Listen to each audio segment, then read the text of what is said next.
नमस्कार. आज मी आपल्याला कोरुडे करून दाखवणार आहे. कोरुडे हा प्रकार बऱ्याच लोकांना माहीत नाही. विदर्भ व खानदेशमधील काही गावांमध्ये कोरुडे केले जातात. पावसाळ्यामध्ये पालेभाज्या खाणे योग्य नसते, त्यावेळी अधूनमधून कोरुड्यांची भाजी केली जाते.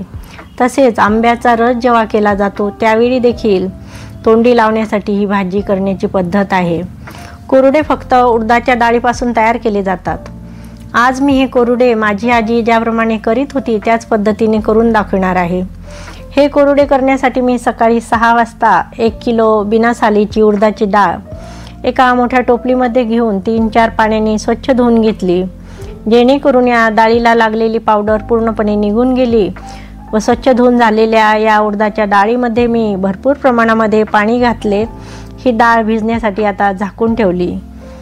ही उडीद डाळ भिजत आहे तोपर्यंत मी एक कवळं, याला इंग्रजीमध्ये ॲशगार्ड म्हणतात, आपल्याकडे याला काय म्हणतात हे कमेंटद्वारे नक्की कळवा. या कवळ्याचे मी आधी देठ कापून घेतले. देठ कापून झाल्यानंतर त्याला मधातून कापून त्याचे 2 भाग केले व त्यानंतर त्याची साले काढून घेतली. परत त्याचे 2 भाग करून सुरीने आतील बिया काढून घेतल्या. हे कवळे वजन कमी करण्यास मदत करते. यामध्ये भरपूर प्रमाणामध्ये फायबर असल्यामुळे पचन सुधारते व बद्धकोष्ठता कमी करते. शिवाय BP व साखरेच्या आजारावर देखील उपयुक्त आहे.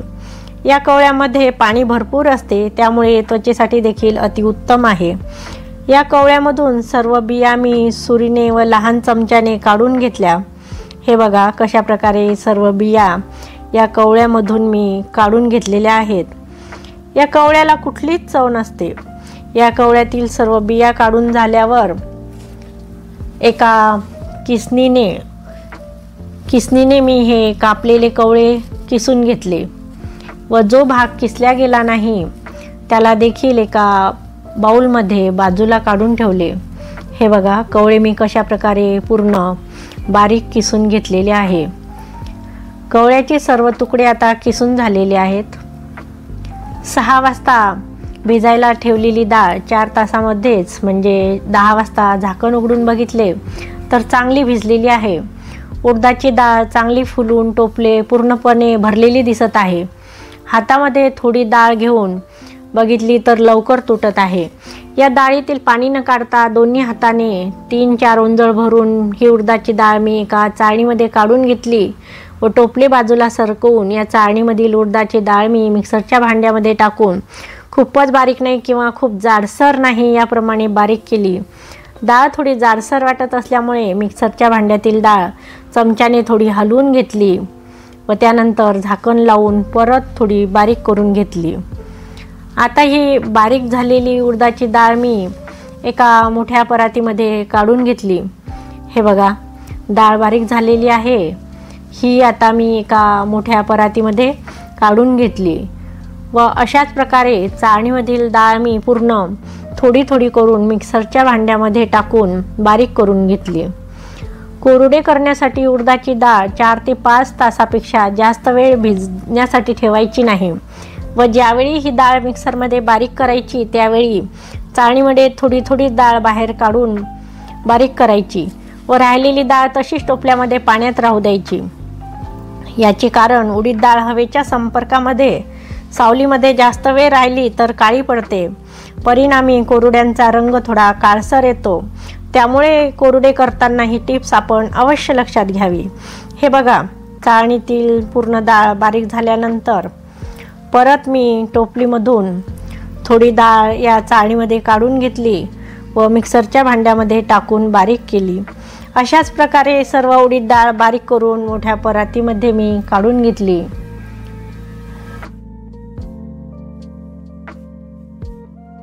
मी बेसिनजवळ ओट्यावर चाळणी ठेवून त्यामध्ये ही भिजलेली डाळ बारीक करण्यासाठी काढलेली आहे. आपल्याकडे अशी व्यवस्था नसेल तर आपण एका मोठ्या भांड्यावर चाळणी किंवा दुर्डी ठेवून त्यामध्ये थोडी थोडी डाळ काढून नंतर मिक्सरमध्ये बारीक करू शकता. कारण ओली उडदाची डाळ चाळणीमध्ये काढल्यानंतर त्यातून पाणी एकसारखे निथळत राहते. उडदाची डाळ खाल्ल्याने शरीराची ऊर्जा वाढते, पचन सुधारते, हाडी मजबूत होतात व हृदयाचे आरोग्य देखील सुधारते. ही डाळ बारीक करण्यासाठी मी मिक्सरचे लहान भांडे वापरलेले आहे. डाळ जास्त असेल तर आपण ती बारीक करण्यासाठी मिक्सरचे मोठे भांडे देखील वापरू शकता. टोपल्यातील सर्व डाळ आता एका चाळणीमध्ये काढून घेतली व मिक्सरमध्ये रवाळ बारीक करून घेतली. आपण बघू शकता ही डाळ बारीक करून झाल्यावर मोठ्या परातीमध्ये या डाळीचे मिश्रण किती फुललेले आहे. आता त्याच मिक्सरच्या भांड्यामध्ये जे कवळे किसल्या गेलेले नव्हते ते टाकून बारीक करून घेतले व बारीक किसलेलं कवळं व मिक्सरच्या भांड्यातील बारीक केलेले कवळं हे दोन्ही या रवाळ डाळीच्या मिश्रणामध्ये काढून घेतले. आता अजून एक महत्त्वाचं साहित्य म्हणजे काळ्या मिरीची पावडर, ती देखील मी या मिश्रणामध्ये घालून सर्व मिश्रण हाताने चांगले मिसळून घेतले. हे मिश्रण मिसळून घेतल्यानंतर खरी परीक्षा असते, म्हणजे या मिश्रणाला तळ हाताने फेटून घ्यावे लागते, जेणेकरून या मिश्रणामध्ये चांगली हवा भरली गेली पाहिजे. म्हणजे जसे जसे मिश्रण हाताने आपण फेटून तसे तसे हे मिश्रण हलके होत राहते. जोपर्यंत मिश्रण चांगले हलके होत नाही तोपर्यंत मात्र खूप फेटावे लागते. मी हे मिश्रण जास्त असल्यामुळे 2 परातीमध्ये काढून घेतले होते व आम्ही दोघींनी हे मिश्रण चांगले फेटून घेतले. मी या मिश्रणामध्ये मिरे पावडर मिसळलेली आहे. याचे गुणधर्म उष्ण आहे. शिवाय याचे सेवन सर्दी, खोकला, व्हायरल इन्फेक्शनपासून संरक्षण करते व चयापचय वाढविते. खरं तर आजीला मी माझ्या लहानपणी कोरुडे करताना बघितले होते, परंतु त्यांचे उपयोग मात्र मला आता कळाले व न शिकलेल्या माझ्या आजीची रेसिपी खूपच चांगली आहे याचा उलगडा मला आता झालेला आहे. हे कोरुडे करताना अजून एक काळजी घ्यावी लागते, म्हणजे कडक उन्हामध्येच हे कोरुडे केल्यानंतर वाळविण्यासाठी ठेवावे लागतात. कोरुडे ह्या आकाराने गोल व थोडे मोठे लाडूसारखे तयार केले जातात. तयार केल्यानंतर कोरुडे वाळण्यासाठी कडक ऊन नसेल तर त्याचा रंग थोडा काळसर येतो. त्यामुळे शक्यतोवर कोरुडे दुपारी 11-12च्या दरम्यान कडक उन्हामध्ये करावे. हे कोरुडे मार्च, एप्रिल, मे महिन्यामध्ये केले तर त्यावेळी ऊन इतर महिन्याच्या तुलनेमध्ये अधिक असते. हे उडदाच्या डाळीचे मिश्रण चांगले फेटून झाल्यानंतर एका वाटीमध्ये पाणी घेऊन त्यामध्ये या मिश्रणाचा एक लहान गोळा टाकून बघावा. ज्यावेळी मिश्रणाच्या गोळ्यामधून पाण्याचे बुडबुडे वर यायला लागले व गोळा फुलून वर आला म्हणजे कोरुड्याचे मिश्रण तयार झाले असे समजावे. आपण बघू शकता कोरुड्याचे म्हणजे उडदाच्या डाळीचे हे मिश्रण कशा प्रकारे तळ हाताने फेटून घेतले आहे. मोठी परात एका हाताने हळूहळू गोल गोल फिरवत त्यातील मिश्रण तळ हाताने चांगले फेटून घेतले. हे मिश्रण आता फेटून झाल्यावर चांगले हलके झालेले आहे. हे मिश्रण फेटत असताना अधूनमधून तळहात पाण्यामध्ये बुडवून मिश्रण फेटलेले आहे. हे मिश्रण फेटत असताना खूप वेळ पाण्याचा हात लावायचा नाही, नाहीतर मिश्रण पातळ होऊ शकते. फेटलेल्या या मिश्रणाचा एक लहान गोळा मी वाटीतील पाण्यामध्ये 1-2 वेळेस टाकून बघितला. आता हे या मिश्रणाच्या गोळ्यामधून हवेचे बुडबुडे आपल्याला पाण्यावर स्पष्ट दिसत आहेत. चिकट उडदाच्या डाळीचे मिश्रण हाताने फेटल्यामुळे माझे हात मिश्रणाने खूप भरलेले आहेत. ते धुवून आता नंतर मी कोरुडे करण्यास सुरुवात केली. हे कोरुडे करण्यासाठी तळहात पाण्यामध्ये बुडवून नंतर मिश्रणाचे हलक्या हाताने थोडे मोठे गोल आकाराचे कोरुडे मी ताटामध्ये तयार केले. आपण मेन कापड किंवा पॉलिथिनवर सुद्धा हे कोरुडे घालू शकता किंवा करू शकता. हे कोरुडे आकाराने मोठे असल्यामुळे करण्यासाठी काहीच वेळ लागत नाही, परंतु मिश्रण फेटण्यासाठीच थोडा वेळ जास्त लागतो.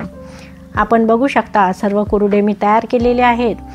हे तयार झालेले कोरुडे 4 ते 5 दिवस मी उन्हामध्ये चांगले वाळवून घेतले व वाळल्यानंतर आपण बघू शकता हे कोरुडे आकाराने मोठे असले तरी आतून पूर्ण पोकळ झालेले आहेत. अशा प्रकारे हे चेंडूसारखे हलके कोरुडे तयार होतात. उडदाच्या डाळीचे मिश्रण कमी फेटले तर हे कोरुडे भरीव लाडूसारखे तयार होतात व त्यामध्ये पोकळी तयार होत नाही. कोरुडे वाळल्यानंतर काढून एका हवाबंद डब्यामध्ये मी भरून ठेवले. ज्यावेळी भाजीला काहीच नसते त्यावेळी कोरुड्याची भाजी आपण करू शकता. कोरुड्याची भाजी आपण ज्वारीची भाकरी, पोळी व भातासोबत देखील खाऊ शकता. कशी वाटली माझ्या आजीची कोरुडे करण्याची पद्धत नक्की कमेंट करून सांगा. ही रेसिपी जर आवडली असेल तर माझ्या चॅनलला लाईक, शेअर व सबस्क्राईब करायला विसरू नका, जेणेकरून माझ्या नवनवीन रेसिपीज आपल्याकडे पोहोचतील. धन्यवाद.